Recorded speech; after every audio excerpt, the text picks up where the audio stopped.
High in the mountains, a woman drives down a winding road behind a slow-moving truck. She honks, but the driver ignores her. She tries to overtake it, but a truck coming from the opposite direction clips her car, sending her spinning into the road, where she is hit by the first truck, completely totaling her vehicle. Meanwhile, John and his wife Denise are relaxing at home.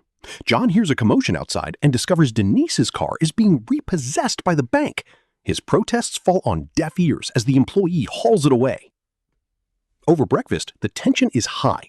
John is working reduced hours at the factory and is struggling to find a second job to keep them afloat. He swears he talked to the bank 2 months ago, but the bills are piling up faster than he can pay them. John drops his son Mike at school. Mike tells his dad he hates saying goodbye. He prefers "see you later." After a long day at the factory, John and his friend Jimmy head to a job interview. Jimmy is cynical, believing big companies only hire family members of employees. Even though the manager is impressed by John's resume, he turns him down for being overqualified. On Sunday, the family is at Mike's baseball game. Everything is great until Mike suddenly feels dizzy and collapses while running the bases. His parents rush to the field, but he's out cold.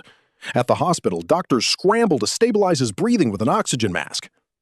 Denise is losing her mind, so a nurse leads the parents away to fill out insurance forms while the medical team works in peace.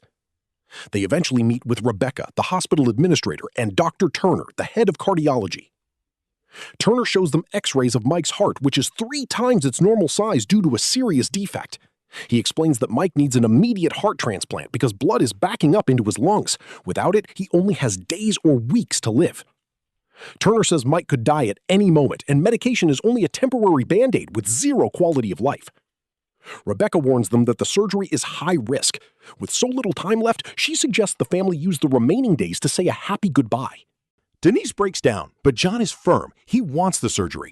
Turner is ready to put Mike on the organ recipient list, noting that because Mike is B positive, he'll be a high priority. However, Rebecca stops him, insisting they discuss the finances first. John mentions his insurance, but Rebecca's already checked. His policy was downgraded to a plan that doesn't cover major transplants. Since they don't own their home or have significant assets, the hospital classifies them as a cash account. The transplant costs $250,000, and the hospital requires a $75,000 down payment just to put Mike's name on the list. On their way out, another doctor pulls them aside. She explains that because a transplant is an elective procedure, the county hospital isn't legally forced to help. She tells them to look into government aid like Medicaid or state services to find the money. The next day, John learns his factory switched to a cheaper insurance carrier. Because his hours were cut, he's now considered part-time and is ineligible for the full coverage he thought he had. John is told to file an appeal, which takes about a week. He and Denise then head to state services for help. However, because they both have jobs and aren't on welfare, they are told they aren't poor enough to qualify for aid. They are dragged through a bureaucratic nightmare, filling out endless forms only to be rejected at every turn. John finally gets his appeal approved, but Rebecca tells him it was for the wrong type of claim. He needs to file a grievance, which takes another 30 days. Desperate, the couple begins selling everything they own. Neighbors take advantage of the situation, buying their furniture for pennies on the dollar. They visit Mike daily, trying to keep his spirits up so he doesn't stress his failing heart. It's painful to be there, as they can see other patients dying in the rooms around them. John visits a TV station, but the reporter says he needs corporate approval before he can air the story. John eventually sells his car and even his wedding ring, but it's still not enough to cover the down payment. Denise calls John screaming that Dr. Turner is discharging Mike because they can't pay the bill. She begs him to do something. John goes to the hospital for one last private talk with Turner. When the doctor still refuses to help, John finally reaches his breaking point. He pushes Turner into a room and pulls out a handgun, throwing the doctor against the wall. John announces he isn't playing nice anymore and chains the ER door shut. When he encounters the guard Max, he threatens him until Max stands down. John enters the main ER area and everyone panics when they see the weapon. He rushes to close the doors before the crowd can escape. John identifies several patients in need of care and orders a doctor to keep helping them. He destroys the security cameras and forces Max to shut down the elevators. The surveillance guard calls the cops. John answers the reception phone, telling the caller the hospital is closed for repairs and to go elsewhere. In the waiting room, a baby won't stop crying. Suddenly, an ambulance arrives with a gunshot victim in critical condition. John forces the paramedics to leave and brings the wounded man inside for treatment. Dr. Turner complains that he's a heart surgeon, not an ER doctor, but John forces him to operate at gunpoint. Sirens wail as police cars surround the building. Lieutenant Frank takes command, annoyed that the administrator, Rebecca, is unreachable on a Saturday. Frank contacts John via radio, using his negotiation training to try and sound like a friend. John sees through the act and gives his demands. Find Rebecca and get Mike's name on that list. Frank promises to try, but John doesn't believe him and hangs up. John talks to the other hostages, including a man waiting for his baby to be born and a couple named Mitch and Julie. Another hostage, Lester, realizes Mitch actually beat Julie up and their car accident story is a lie. Mitch makes excuses about being drunk while Turner finishes surgery on the gunshot victim, saving his life. While John is distracted, Mitch scolds the guard for not being a hero and secretly steals a scalpel and surgical spray. In Mike's room, Denise watches the doctors pump him full of meds just to keep him alive a little longer. In the next room, a mother wails as her child dies. Outside, a crowd of curious civilians and reporters begins to gather. Chief Gus arrives and yells at Frank for the slow progress. Gus is clearly more worried about the mayor's opinion than the lives inside. In the ER, John gives the hostages snacks from the vending machines. He wonders why Mike's condition wasn't found in his yearly checkups. A doctor reveals that insurance companies often bribe doctors to skip expensive tests to save money. He explains that the law only requires hospitals to stabilize patients, not actually cure them. Turner tries to shift the blame to John, but the hostages turn on the doctor instead. John finds that the phone lines have been intercepted. Frank picks up and asks John to release some hostages as a sign of good faith. Frank swears he is working on the transplant list. Rebecca arrives and tells Frank the medical details. A doctor tells John the pregnant woman needs to be moved to a proper delivery room. John agrees to let her and the mother with the baby go.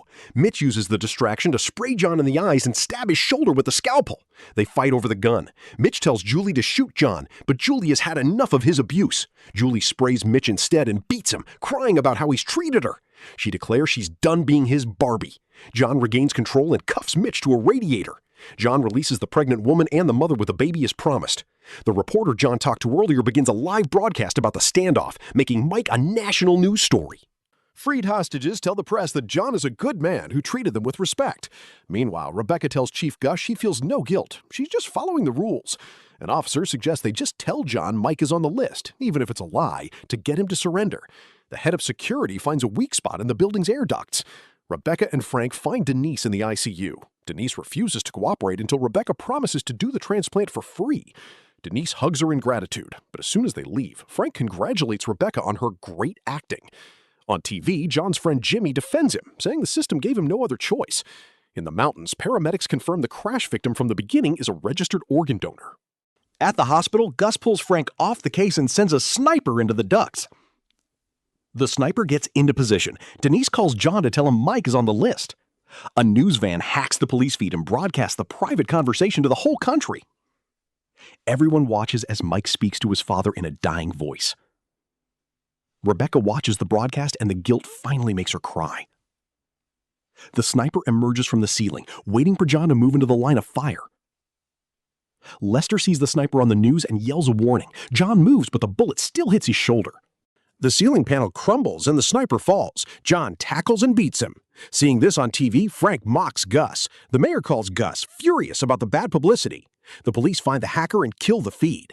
Civilians outside cheer for John. A helicopter picks up the donor from the crash site. John demands to talk to Frank, bringing the tied-up sniper to the door. John realizes the cops lied about Mike being on the list. He demands to see Mike or he'll kill the sniper. Under massive public pressure, Gus and Frank agree to bring the boy down. Denise is held back as Mike is brought from ICU to the ER. John releases the sniper. Dr. Turner tells John that Mike has mere hours to live. John decides on the ultimate sacrifice. He is going to end his own life so Mike can have his heart. Turner refuses, citing compatibility risks, but John won't take no for an answer. When John prepares the gun, Turner realizes he can't let a heart go to waste and agrees. At the other hospital, the donor's blood type is confirmed as B positive. Rebecca gets the facts and rushes to find Denise. John writes his will and has the hostages sign it as witnesses. He shares a tearful final moment with Mike, telling him to always be kind and listen to his mother. John pulls the trigger, but the gun is empty. He pulls a single bullet from his pocket, revealing he never actually planned to hurt anyone. He gets ready to load the bullet, but the safety is on. Before he can try again, Denise contacts him on the radio. A match has been found! Mike has a heart! Denise runs to the door, screaming with joy. The heart arrives and John is arrested. Lester switches clothes with John to trick the police and give him a few more minutes. Frank catches on, but lets them go for now. John and Denise watch the successful surgery together before Frank officially takes John into custody. 3 months later, the trial ends. John is found guilty of only the lesser charges and will serve about 2 years. He tells Denise and Mike to take care of each other. Mike says goodbye, but John replies, "See you later." As he is led away, Lester calls him a hero, and Mike thanks his father for saving his life. If you enjoyed this recap, don't forget to like the video, subscribe to the channel, and turn on notifications so you never miss our next movie summary. Thanks for watching, and we'll see you in the next recap.